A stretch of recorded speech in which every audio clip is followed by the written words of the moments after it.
Good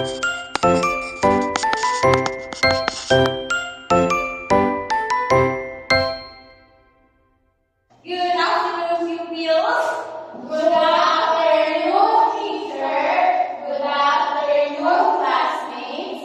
It's nice to see you again. It's nice to see you too. You may take your seat. Thank you, sir. Welcome. So now, are you excited about our new topic for today? Yes, teacher. Okay. But before we start, let us read our objectives. Objectives.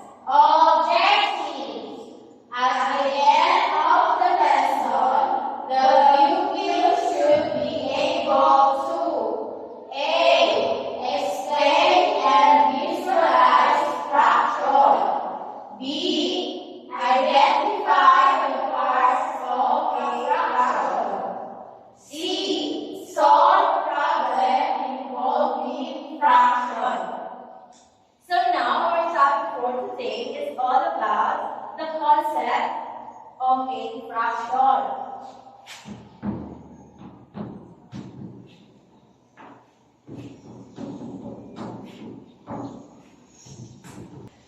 Okay, let everybody read. The concept of a fraction. So bago lahat, we have a problem of today. Doggy broke a plate of rectangular banana cake. She sliced the cake into 4 equal parts. Her son, Jai, ate one slice to eat. What part of the cake did Jai eat? Before we solve this problem, let us know what is fraction. Fraction is a part of a concept. Fraction, it is a part of a whole set. Like for example, this circle, we have a slice. That's round. 1, 2, 3, 4, 5, 6, 7, 8. We have a Slice. So, ilan ang slice na mayroong column? Three. So, we have 3. Okay, let's count. 1, 2, 3. So, that the answer is 3. So, let's move to another example. Ano to? Square. Okay, we're gonna square. So, we have a 3 set. 3 slices of a square. Let's count. 1, 2, 3. So, we have a 3. So, ilan yung may shape? Dalawa.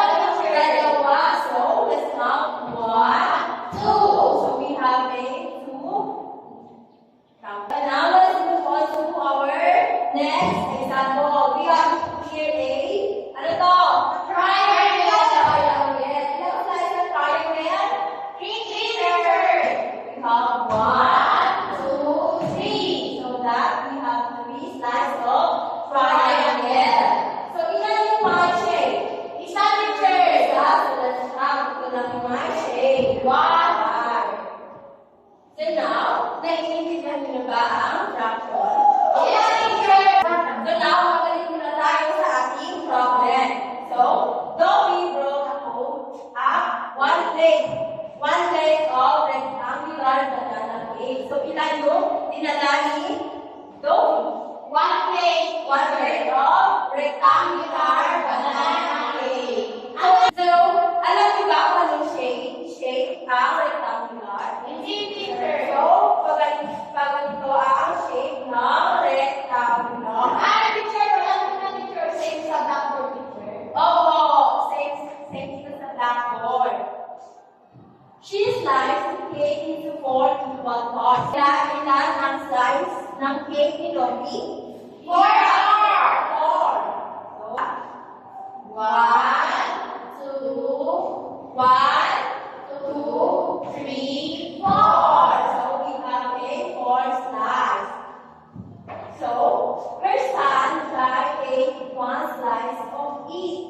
So, ilan ang nain? Teacher, 3 teacher.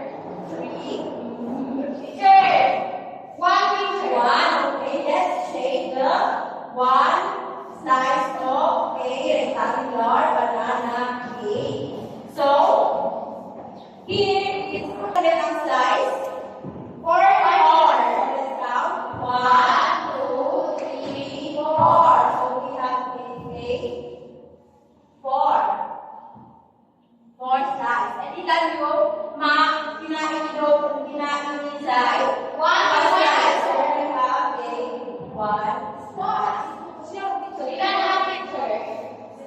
So, ang lahat is 1/4. So, this number is what we call fraction. Itong number na to ay tinatawag nating fraction. So, now, naiintindihan niyo ba? Yes, teacher. Yes! Parts of a fraction. Kunin natin ito yung 1/4. 1/4. So, this number is what we call fraction. So, itong number, itong nasa ibabaw, ay tinatawag natin, ano? Di ko alam, teacher. 1/2 teacher. This, ang number na ito ay tinatawag natin in numerator. Tinatawag natin numerator. At itong number na nasa ilalim ay tinatawag natin denominator.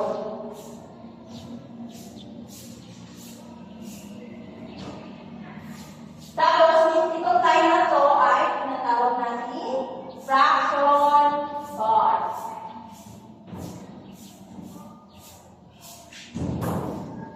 Naiintindihan na ba? Yes, teacher. Ano ang 3 parts of fraction? Numerator, fraction part, and denominator.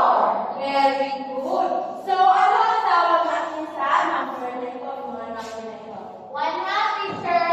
Teacher, fraction teacher. Yes, this is fraction. So, now, did you understand our topic? Yes, teacher. Okay, dahil wait. Where's this? Okay, dahil naiintindihan nyo na, let's solve this problem. Meron ipapasolve si teacher na problem. Try to solve this problem.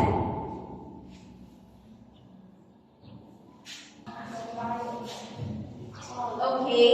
Tapos naiintindihan nyo na ba ang fraction? Yes, teacher. Ano ang 3 parts of fraction? Numerator, fraction part, denominator. Okay, very good. So, dahil naiintindihan nyo na, try to solve this problem. So, sino mag-solve ng problem number 1? Yes, Maria. Come here at the front. So, 1, 2, 3, 4, 5, 6. 1, 2, 3. 3/6 teacher. Okay. So, sa problem number 2, sino gusto mag-solve? Yes, Ate Sandy.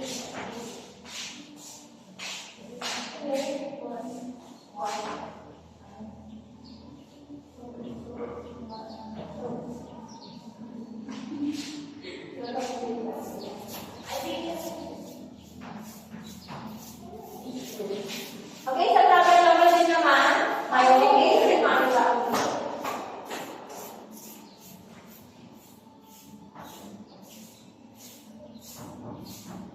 What? Okay, very good. So now, let's check your answer. Sa problem number 1, we have a 6 teacher. 6 slides. Count na natin.